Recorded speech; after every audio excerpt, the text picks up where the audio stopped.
Hello and welcome to episode 230 of the Mark and Me podcast. As always, I'm your host Mark. Now coming up on today's episode is a returning guest. I only spoke to him a couple of months ago as part of my 2000 Trees Festival specials, but during that interview I invited him back and really wanted a whole episode dedicated to just him. And here it is, and I'm thrilled to announce that on today's episode I'm joined by the Anti-Flag frontman, one of the best songwriters in the industry and all-round nicest people that I've ever interviewed on Mark and Me. Yes, I'm joined by the one and only Justin Sane. This for me is a great interview from start to finish. We hit it off when we met at 2000 Trees, as I said a couple of months ago, and for me he's just an incredible, genuine, beautiful person, and that will come across on today's interview, and that'll be coming up in just a couple of moments' time. I always like to use the intro for every episode of Mark and Me to touch base and talk about my last episode. On episode 229, I was joined by Marilyn Gigliotti. We talked all about working with Kevin Smith, returning to Clerks 3, and so much more. And it was one of my most downloaded episodes this year, and the response was amazing, so thank you so much to everyone, and a massive thanks to Marilyn and Brian for sharing the episodes across all of their different networks. It made a massive jump in my numbers, and the response was huge, so thank you. But today, it's all about anti-flag, or anti-flag if you're one of the Americans listening. This is so good, and I can't wait to get to it, so let's do it. Here's me and Justin talking all things music. So, Justin, thanks for coming back on the Mark and Me podcast. Absolutely good to be back. Thanks for having me. Justin, what I like to do is take it right back to the very start. So I want you to tell me about those first albums that you remember buying that literally made you fall in love and know that you wanted to be in a band. Well, I didn't know that I wanted to be in a band right away, but the very first record I purchased, I know it really well. There was a big chain in America called National Record Mart. And, where I grew up in Pittsburgh, Pennsylvania, that was sort of one of the only places available to me as a young person to buy records. And at that point it was records, right? So it wasn't even CDs. And the very first record I ever bought was Meet the Beatles. That was just incredible to take that record home and put it on and it be such a badass rock and roll record. It's really probably the most rock and roll record the Beatles have, in the true sense of rock and roll, R&B rock and roll. That's a huge foundation to start with, isn't it? You don't go in easy, here you go, here's the Beatles, one of the biggest, most influential bands of all time. Yeah, I mean, honestly, as an adult now, I'm amazed that is the record that I went home. And I saved my money. I was honestly in probably second or third grade, and I'd been saving my money. I told my parents I wanted to buy a record, and so I'd get, $1 here and there, it was it probably took me forever to get $7 or $8, whatever it cost to go buy a record. And, but for some reason that record stood out to me. It was just the way the guys looked on the record cover. I don't know. They just looked like a professional band to me in my mind. And I listened to that record for months, but I luckily though for me, I did have 8 brothers and sisters. My parents were Irish and Irish Catholics, and yeah, dad is from Ireland and my mom's parents are from Ireland, so there was no birth control in the works. It was and I ended up being the nice kid. So I grew up around just a ton of music. My mom loved Bob Marley and Willie Nelson, and my brothers and sisters liked Boston and Kiss and, kind of all the old classic rock. The Beatles were a mainstay. But the Sex Pistols and the Clash and the Ramones factored in really heavily into the household. And when I was about 11, though, my sister played Black Flag for me, and she herself was like dyed in the wool punk rocker, and I was just like 11. I kind of didn't know what I was or what I was about. I listened to like pretty much whatever the popular music was at the time. Like it was like Huey Lewis and the News and Michael Jackson, um and my sister said, "Hey, I want you to come into my room. I want to play something for you." And I didn't know what to expect. I didn't really have any expectations. I just thought she wanted to play something for me. And she played Spray Paint the Walls by Black Flag, which is like a 45-second noisy, like, just totally like exciting Yeah. punk jam, it's like hardcore banger. And the chorus, he just yells out "Spray Paint the Walls." It's really like the only words you can make out in the whole song. And I immediately was like, what is this? This is now my favorite thing. And very shortly thereafter, I was like, I need to have a band. I need to be in a band. And I think probably that same sister could see that in me. So she probably figured out that I was at the right age. And so she influenced me probably like musically in a lot of ways more than anyone, because she, at the time, like, I kind of was interested in playing the drums, and she knew some people in some local punk bands. So she helped me buy a cheap drum set. And then later she gave me my first guitar, which I still have that guitar. And so, but it was probably, with that, listening to Black Flag and being like, wow, this is really like what punk is about. And then because of that, I all of a sudden became like super interested in punk. Like I'd always been aware of the Ramones. I liked the Ramones. I knew the Sex Pistols. I really thought they were a cool band, but all of a sudden I was listening to anything that was punk. I was just like ingesting it. And I would say that those were the records for the next couple of years. It was just like pretty much Black Flag, the Sex Pistols, and maybe the Ramones and one or two other bands. And our Generation X was a record that was around our house, so that was one. And maybe one or two others, but those were the main records that really made me want to be in a band. And what about gigs? Because music changed for me the moment I went to my first gig, and one of the early ones was Green Day on their Dookie tour, so that shows my Uh-huh. age. Yeah. And I was blown away. I couldn't believe that three people were making that much noise. And Billy Joe, when he was singing, I was like, fucking hell, his vocals are incredible. And watching Trey on the drums, I was like, my ribs were shaking, my hairs on my neck were sticking up. And that's when I wanted to be in a band. But what was it like for you? Can you remember those first gigs you went to and saw it actually on a stage and made you think, fuck, like, this is what it's all about? Yeah, well, the thing about Green Day, it's still kind of amazing that three people can sound that good and sound that full. Like Green Day really is a special band, especially live. Like it's kind of hard to believe, to be honest, like from my point of view. But yeah, like I knew I wanted to be in a band, honestly, like way before I went to a gig. I loved the music. I loved learning an instrument and trying to play and recreate things. I saw this documentary on TV called Another State of Mind, and it was about social distortion in this band called Youth Brigade. And they bought an old school bus and they fixed the school bus up, and they traveled across the states as like a touring punk outfit. And it was 1982.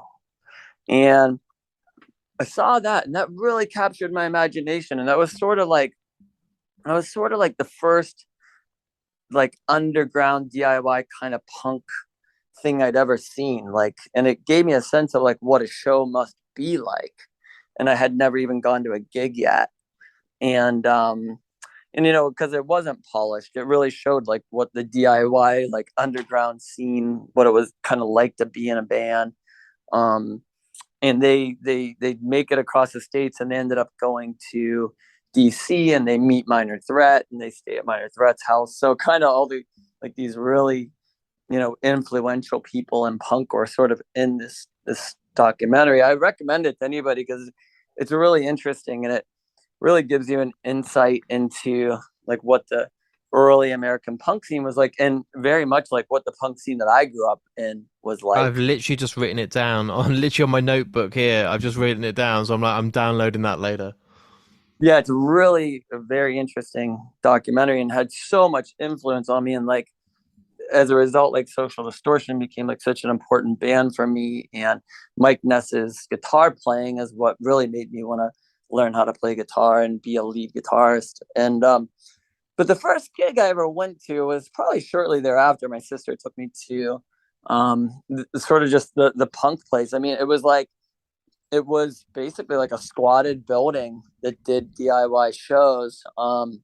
And I mean, it's funny to think about it now, but it was like a movie. Like if you saw like a movie, like a cheesy movie, and they had like a cliche punk hangout, that's what it was, like just like spray painted walls and guys breaking bottles, like, and like a generator like to run like amps, and a keg of beer in the corner, and like 60 people there, like in like a abandoned like industrial area of Pittsburgh, so it kind of had all those elements, and so it was fucking scary. I was really young, and I was like, it just blew my mind. I'd never been around anything like that, and it was really exciting. I was like, it always felt like something could go terribly wrong, but it was also really exciting. And I met actually like a lot of really nice people. That was the thing that kind of struck me. It was like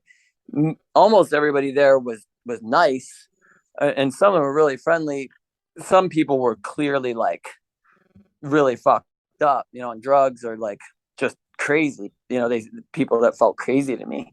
But it was very outside of the mainstream, and I just thought like, wow, this is really interesting. Like I don't get this like at school or in the little suburban, neighborhood that I've grown up in. Like I was like, God, I want to do more of this, So, and the band that headlined that night was called Knife Dance, and they were actually a really great band. They were from Cleveland, and their emblem though was like the Norman Bates like hand holding the knife. Wow. Yeah, it was like I was like, wow, man, this Harrowing.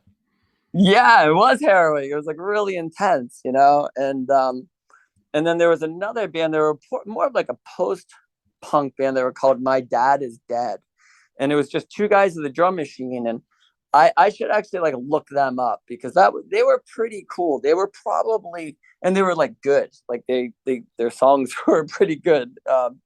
But they were probably like post-industrial kind of post-punk kind of band, and they were probably on like one of the bigger indie labels at the time, probably like an SST or something like that. So that would be kind of interesting for me to look up.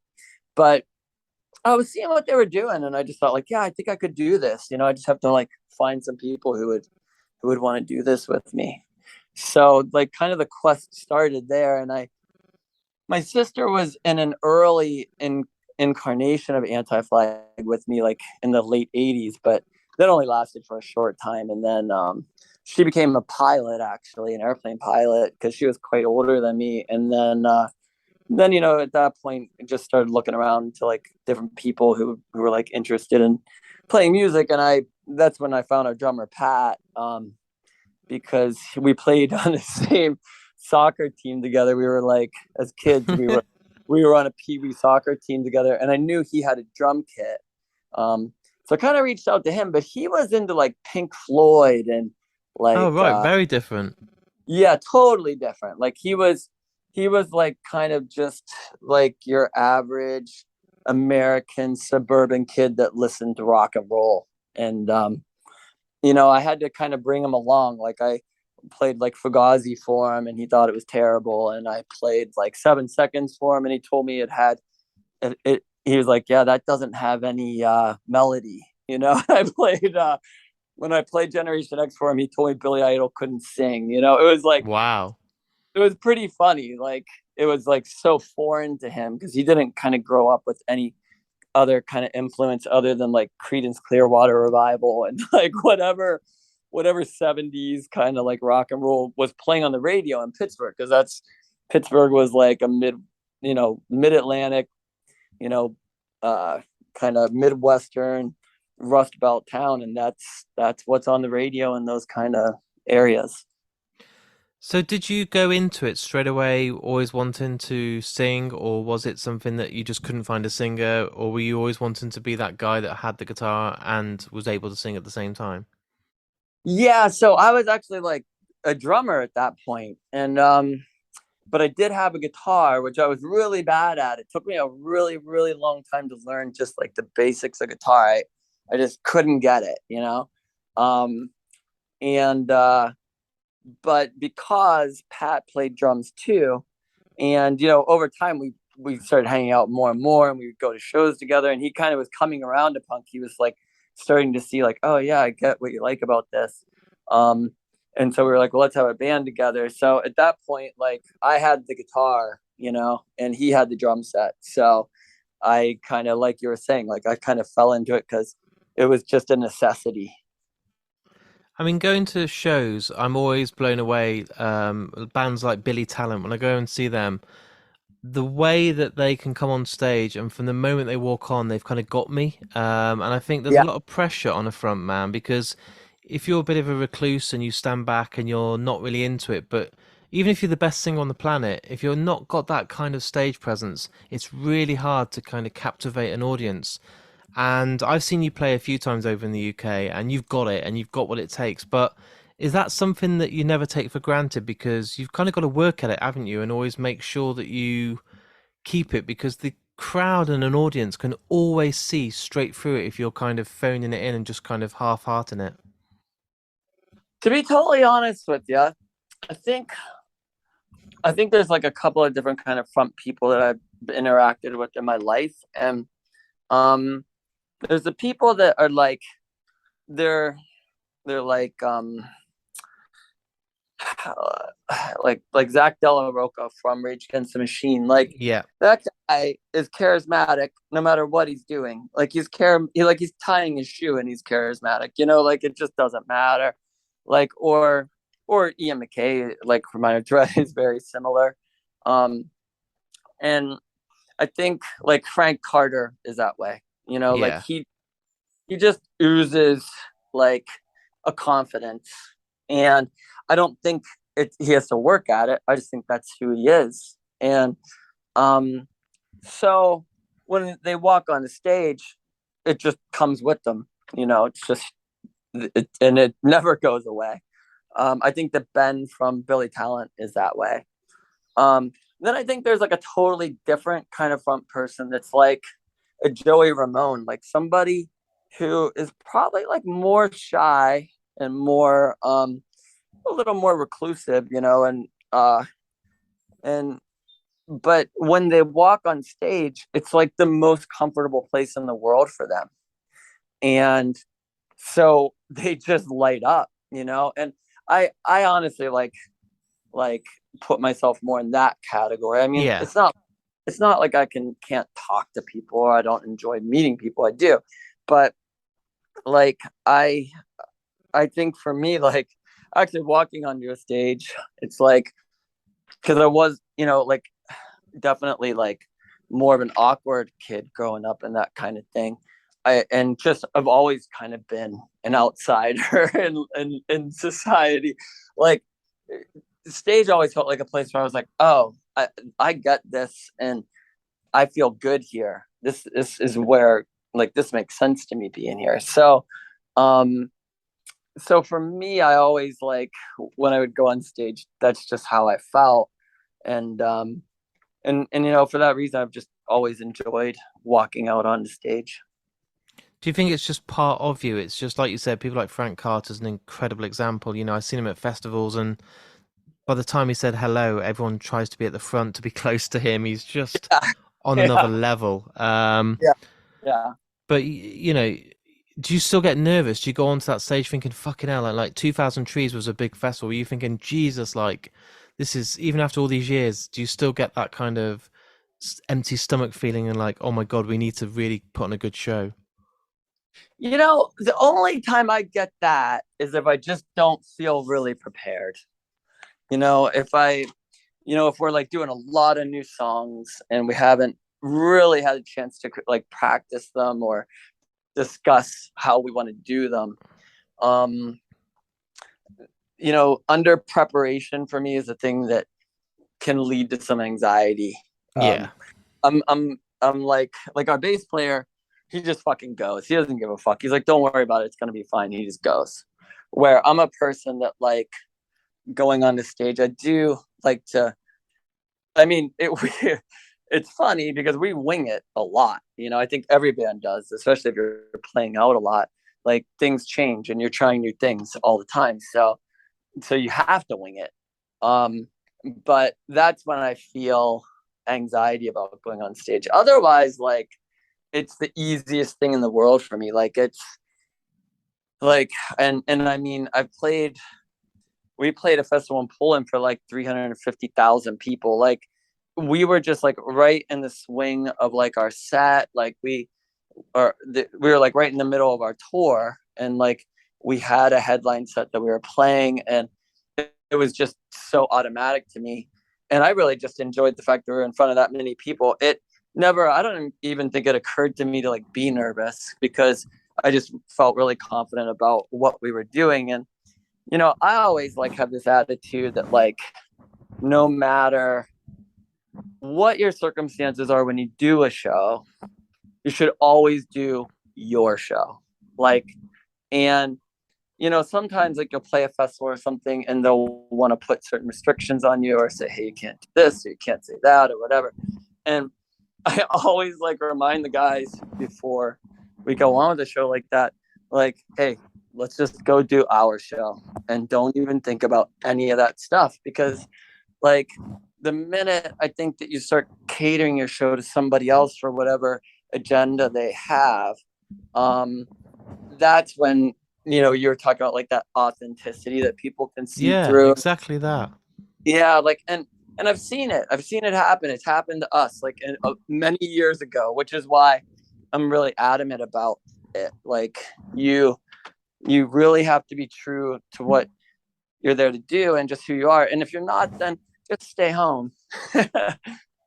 I love that advice, and it's so true. And I think a lot of bands do just kind of go on and cater to what they've been told, and I don't think they realize the crowd can tell. The Yeah. audience aren't stupid. The people that have paid money to see that band want to see the show they expect.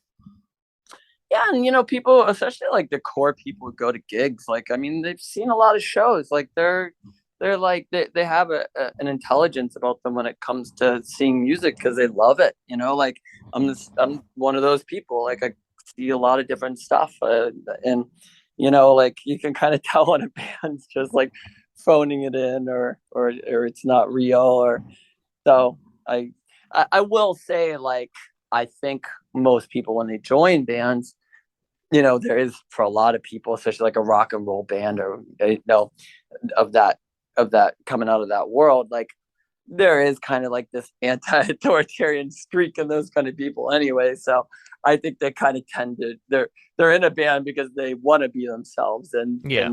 and so I think it's most bands are pretty legit about they just go out and they are who they are. But yeah, it's really interesting because like I was talking to a local promoter in Pittsburgh one time, and he was telling me that like of the ticket sales that he does, like even going across genres, like within rock, it's like alternative rock, punk, metal. He said, like there's only a certain pool of people who go to like club gigs in town, and out of the people that go to like out of all the people that go to those shows, he said there's usually like a 60 to 70% crossover with those people. And then you have people on the peripherals who make up the rest of your crowd. And I thought it was really interesting, like talking about like, who goes to shows. It's like a pretty small percentage of people who regularly go to gigs in a city. And so when I talk about like, an audience like being pretty smart about what's happening, like it's because it's people who go to shows go pretty regularly and they see a lot of stuff. Even if regularly is 6 shows a year, that's a lot more than a lot of people go to. Do you try and go to shows when you aren't playing? Do you still try and get out there and see loads of bands, even if they're not big bands? Do you yourself get the time to kind of break away and just be normal and just enjoy bands, or do you just kind of do that when you're playing shows and not on stage yourself? Yeah, it's something that I've really lamented about the fact that I've really have gotten away from it. And the pandemic really got me thinking about that. And I really want to haven't done this yet, but plan on sitting down and writing a list of bands that I want to see. And sort of so probably like over the last 10 years, I kind of really got away from seeing other bands and just going to shows and enjoying it. Usually would go to a show in town when friends were playing, and that's what I would go out for. I think that there's like being in a band that tours so much, like a lot of times you come home, you kind of just are happy to be on that break, and just to be out of it. But it was interesting over the pandemic. I was thinking about the fact that like I've always enjoyed like being an audience member and like seeing other like all different genres of music, and realizing that like I should really get back on track with that. So that's something like I plan to do. I'm still a little leery of being in big crowds if I don't have to, because my dad's really old, and we kind of have a lot of restrictions around him still with COVID. But I think there'll be a time where it'll be easier for me to do that, and I'll get out there and do more of that. What I've been noticing when I'm speaking to a lot of bands recently, I've had bands on that have been on, that have been going a long time, bands like Everclear and Incubus and bands like that, Jimmy Eat World recently, and it is kind of blows my mind that these bands still have the drive and passion and that oomph in them that still want to go out there and play shows after so many years and write music. And you've fallen into that category. You've been going a long time, and you seem to be like a legacy band, if that makes sense. Now, when you go to a festival, it's like you're not this new, exciting, brand new band on the scene. You've built up this reputation of being legends. And what is it that is inside you that keeps on wanting to do it when so many bands kind of fall at that either second or third hurdle after a tough album, maybe the third or fourth album, where they really struggle to come back strong, but you guys just keep going for it? Yeah, it is interesting because you're right. Like I remember when there was a point where a lot of our contemporaries, like bands that started around the same time that we started, and they were bands that we toured with a lot, and all of a sudden they kind of were quitting. you know Yeah. um I think part of it, in all honesty, is that they just were just not making quite enough money to be able to keep doing it. It was like they could have kept doing it, but it just wasn't worth it. It was too hard. And because money is reality, especially as you get older, and if you're having kids, it's really hard to be in a touring band. So I think that for like some of the contemporaries that we started out with and that we were friends with, we we had in place just a slightly better, like I'm gonna call it like a machine, because we've got some really great people around us to help keep this the wheels on this thing. Um, but and maybe we just drew a little bit better to the point where we could actually keep it going. Um, but also like I also think too though that like there is sort of this programming in certain people, maybe, where they just grow up in it in a way that it's just more of a passion for them than it is for others. And maybe it's just because it's really what it's all they've really known, and it's what they've been around for so long that they just can't imagine being in any other world, or living any other kind of life. Like, I mean, look at Paul McCartney. I mean, the guy started playing when he was like 11 or something, right? And he's still playing gigs. Like, or like, he doesn't need to. I mean, why No. would Paul McCartney or Elton John or Bruce Springsteen play a show? Like, they don't need the money, And like, but clearly, I for certain people, I do think that there's another gear, or like, as a Spinal Tap reference, like they can turn it up to 11, like, in a way that other people, they don't have that extra drive, like I think, like, I know, like, our drummer, for example, right now, like we were talking about the other day, and for him right now, like, playing shows is like one of the most important things in his whole life. Like, it makes his life make sense. And like, the guy has a good life. Like, he's got two great kids and a nice wife. Like, when he comes home, like, he's got a good life. It's not like he's trying to run away from it, but I've never seen a drive in somebody as much as there is for him, where it's like, it's just, he can't even explain it, and I really couldn't either, but it just gives meaning to life. And maybe a big part of it is just doing what we're doing right now, where it's like, you're connecting with other people in the world. And I think so much of music, that's really what it's about. It's about, like, creating that connectivity with other people, and realizing that, like, okay, there's so much good in the world. And especially, I guess, in times when when times are hard, when you can have that connectivity with other people, you can realize, like, the world has a chance. Like, it's funny, like, we played a pretty small punk show the other night. And a friend of ours was saying, like, well, God, is it really worth playing a show like this? Like, and also, like, you guys have a message, like, don't you want to just always be in front of people with your message? And it's kind of like, well, I think, like, if you're talking about punk as like a community, or just alternative music, or any kind of music as a community, the show is very much like church. People go to church every week to, like, remind themselves that this is a community that's important to me, and the values of this community are important to me. And I think, for people who play in bands for a long time, maybe that's what's happening. The reinforcement of, this is sort of the life I chose, and being around these people is what reinforces to me that this is important and that it matters. I love it, man. It's beautiful to listen to, and I'm sure a lot of people are listening right now and kind of going, oh, fuck me, I agree. But it might not be they're in a band, it might be in the job they do, or being a dad, or being a husband or a wife. But if you've got that passion and that level to take it up to 11, you've got to look after that and treasure it.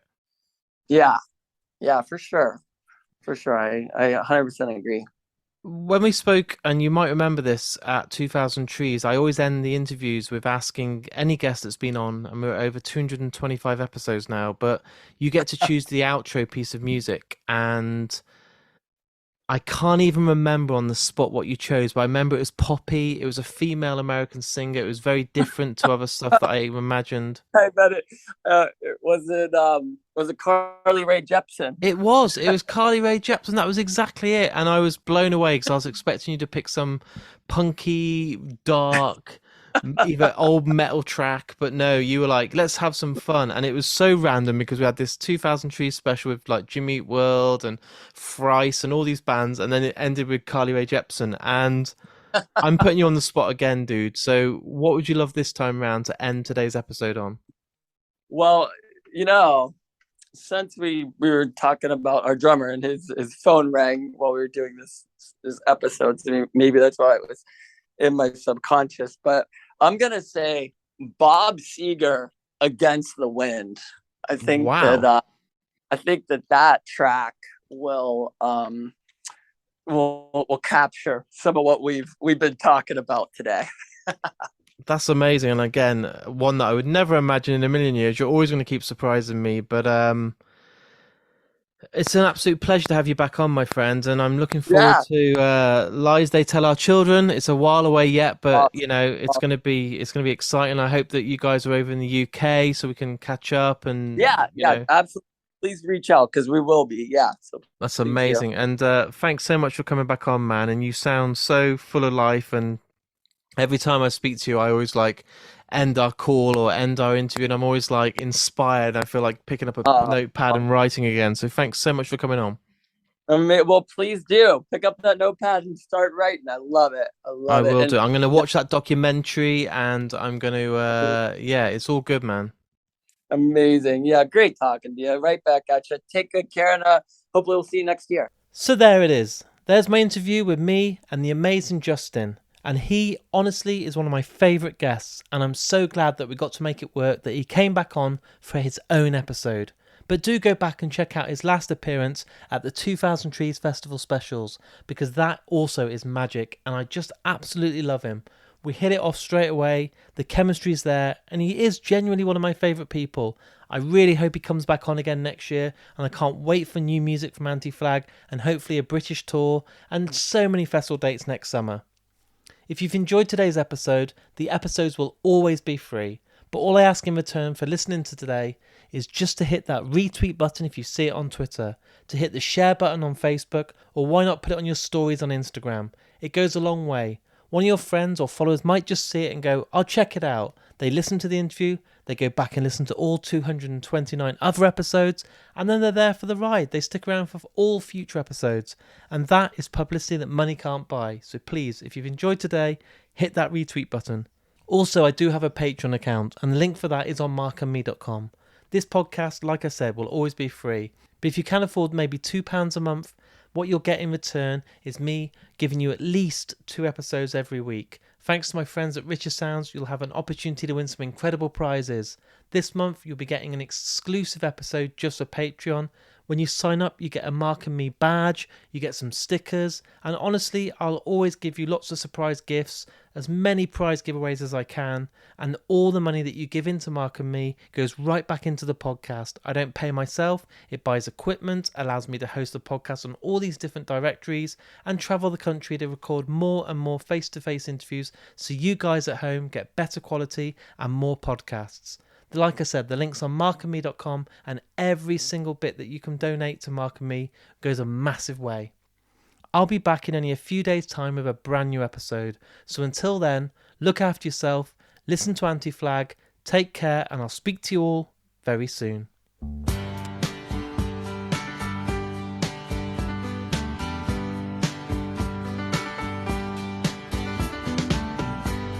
Seems like yesterday, but it was long ago. Jane, it was lovely, she was the queen of my night. There in the darkness with the radio playing low end, and the secrets that we shared, the mountains that we moved, caught like a wildfire out of control, till there was nothing left to burn and nothing left to prove. And I remember what she said to me, how she swore that it never would end.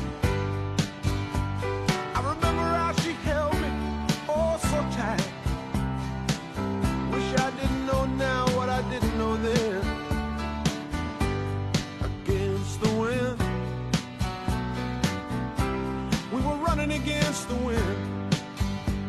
We were young and strong, we were running against the wind.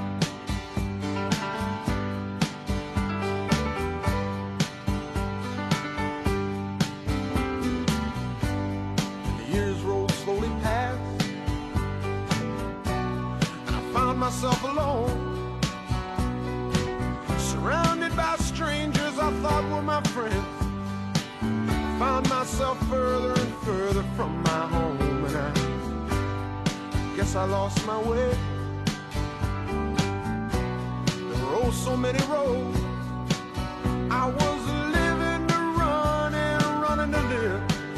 Never worried about paying or even how much I owe. Moving 8 miles a minute for months at a time, breaking all of the rules that would bend.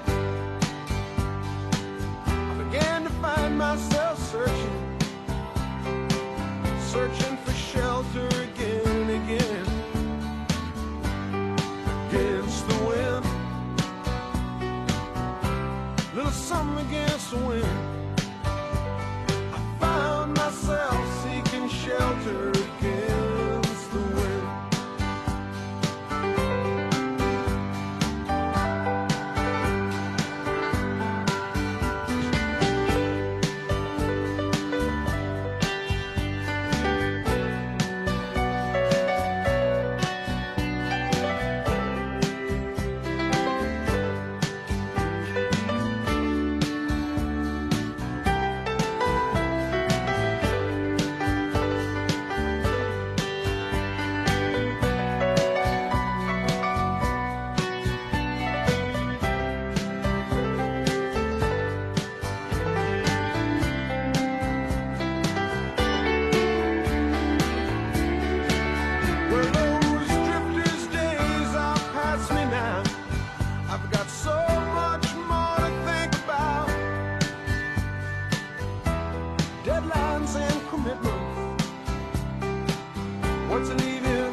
Against the wind.